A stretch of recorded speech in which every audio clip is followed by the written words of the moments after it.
Welcome back to the channel. Last time we jumped into Rightmove, we found some amazing deals in Leeds, but this time we're going to use Rightmove to find some amazing deals in a new area.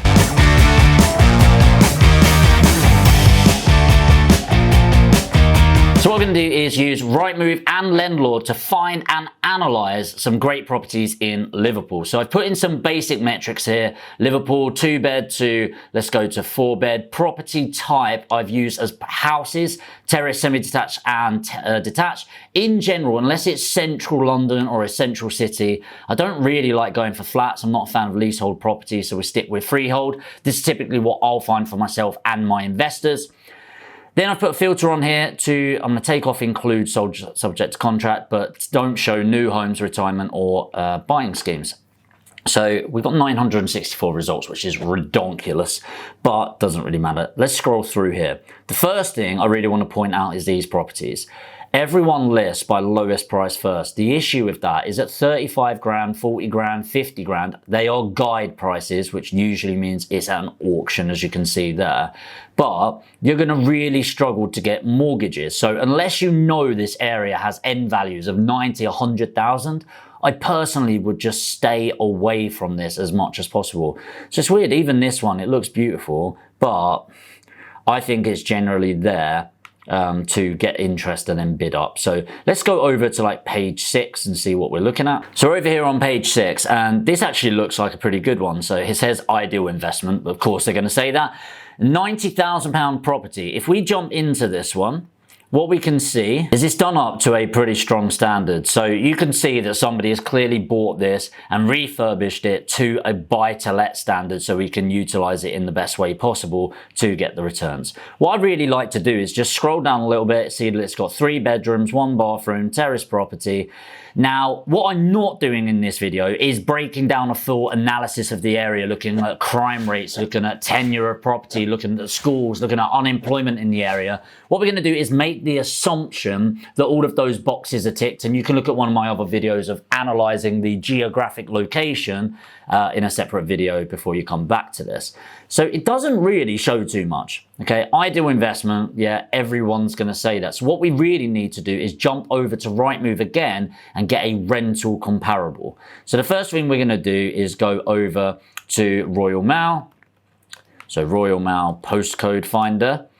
And we're going to put in the address of this property. So we know that it is an L21 property, but what we want to do is input the data in here. There you go, L21 there. And you can see some bits there. Seaforth Road 61 is L21 3TX. So let's use that as the going one. So we're going to go L21 3TX. So what I've done here is I've jumped over to Rightmove, clicked on rent there to rent, put in the postcode L21 3TX. Now, almost all of the time, you'll have to add at least a quarter of a mile because there'll be nothing there.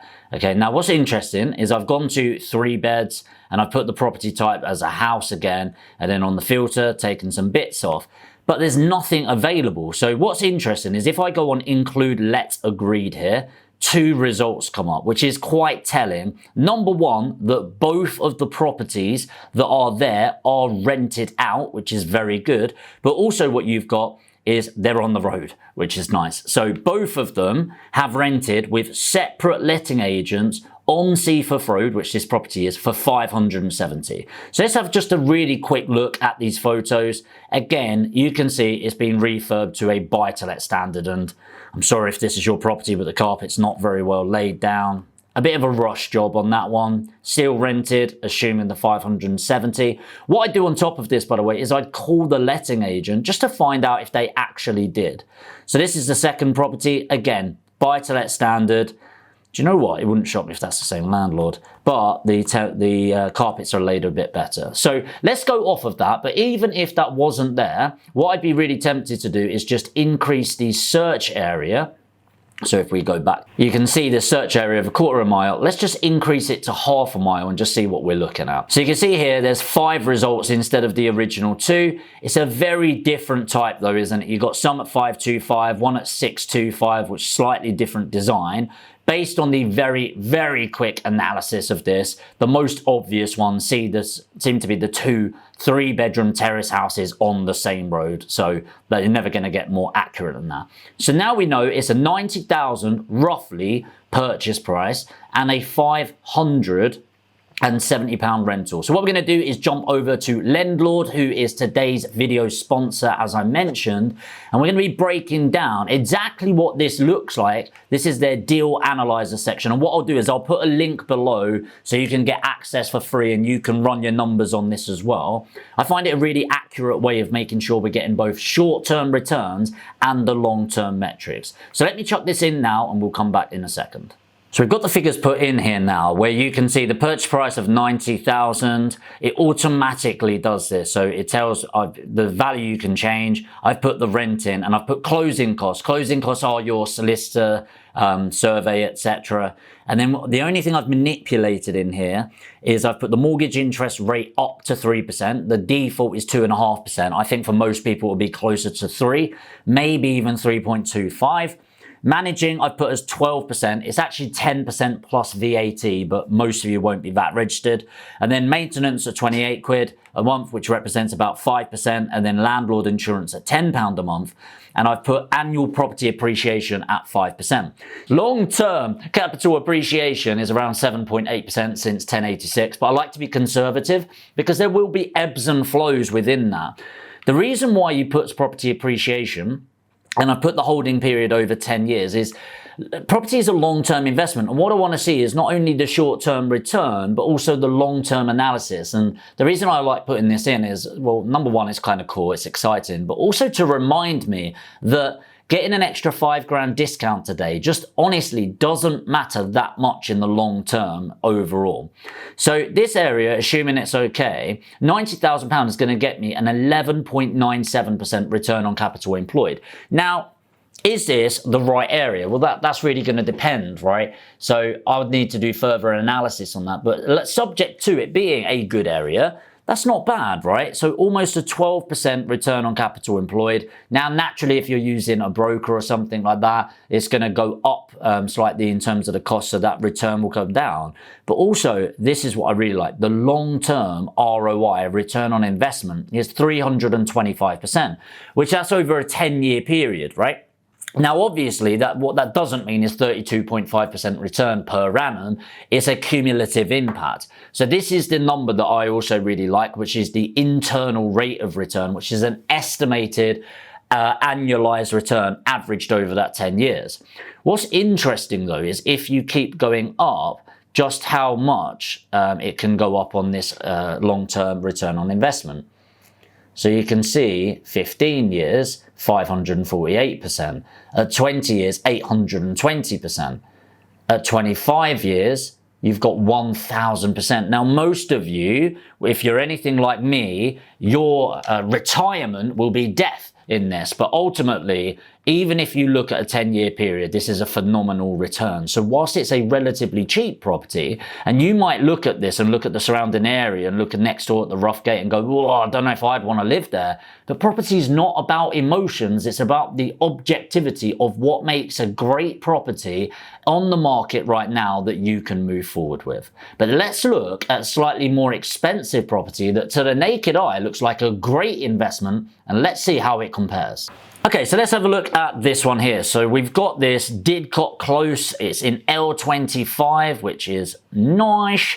You can see by the photo though, it's a very different property. It's gorgeous, right? And if you're thinking about a rental property, first of all, this probably would make a solid rental, but it's very different. You can sense it straight away. Again, terrace property, 3-bed, 1-bedroom, but it's £165,000.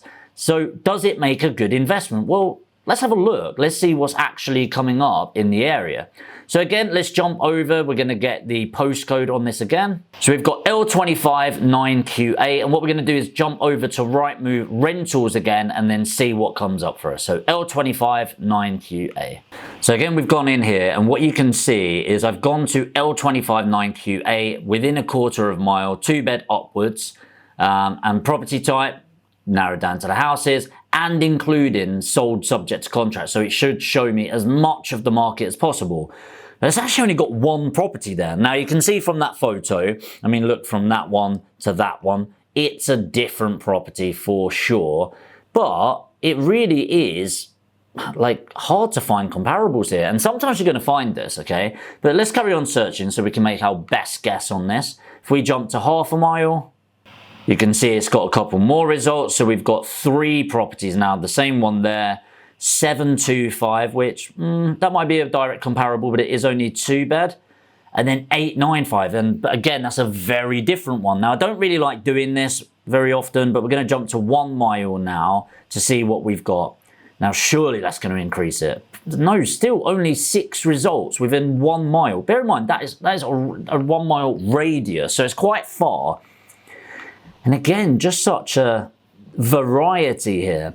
I think we need to take a best guess on this for the purpose of this video. However, what I would be doing is calling the letting agents in the area, finding out who rents in the area, what do they achieve. I think considering the 725 there at 2-bed, I think 850 is too high for this property. But if we said 775, I think that's going to be quite reasonable. So let's go for that as our figure. So 775 and a purchase price of 165, and let's see where we head up. So I think the big discrepancy that I'm noticing here is the massive discrepancy in the short term, i.e. the first year metrics, but a fairly minor, and I'd say fairly minor, long-term metric. And it'll be interesting to see how much changes over the long term with this. So 165 purchase, naturally, unless the rents, what you'll notice is the more expensive you get with properties, the weaker the correlation is between rent and the purchase price. What I mean by this is you could buy a 100 grand property and get, I don't know, a £500 rental. You can get a £150 property and get £750 rental. You maybe get a £200,000 property at £1,000 rental. But then as you go up and up and up and up and up, that changes. So you might not expect an £800,000 property to get £4,000 rental. You almost definitely wouldn't get a £1.6 million property for £8,000 monthly rental. And so the correlation gets weaker and weaker. And this is why buy-to-lets are a lot easier to, or more simple, I should say, to make work in Birmingham and Northern territories, okay? What we can see here is the net annual cash flow, if we compare the two against each other, is actually quite significantly more. We're making us £3,334. But the cash on cash return in comparison is only 6.88%. Now, naturally, these are at the list prices. You as an investor should be negotiating these prices to get the best possible, right? But compare that to the near 12% we're looking at a property a lot lower, the returns are obviously quite significantly different.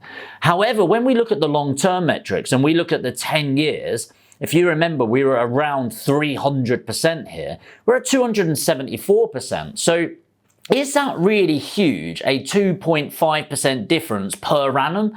I'm not sure I would say it is. And the internal rate of return at 16.48% instead of the, I think it was 21%, we can have it up here. But as we go longer, it just gets better. So for example, at 15%, 471, 20%, 714%, and at 25 years, if you remember, we were around 1,000% on the long-term ROI, which is here. And this property, the same, is a long-term ROI.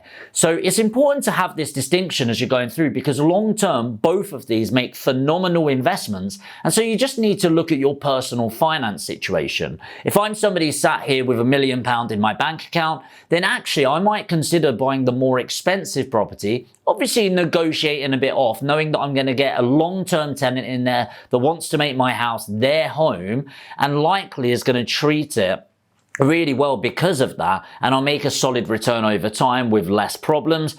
Or if I'm only sat there with, and I say only, I know it's a lot of money, but with 100, 200,000, then maybe I'd be guided to find a cheaper property subject to it being a good area. So make sure you use LENDLORD. They're in the description below. I'll put a link there so you can look on your local area, input the metrics, and it will go directly to the deal analyzer. And I actually bodged this video up halfway through, and I said to Alex, it will take me like 10 seconds to get the numbers back up because that's how easy it is using the analyzer. But don't take my word for it. The link's below. Let me know what you think of it. And of course, let me know in the comments if you enjoy this type of video, and I'll make sure to do a load more. If you're new to the channel, obviously make sure to subscribe and hit the notification bell. And if you got value from this video, destroy the like button, and I will see you in the next video.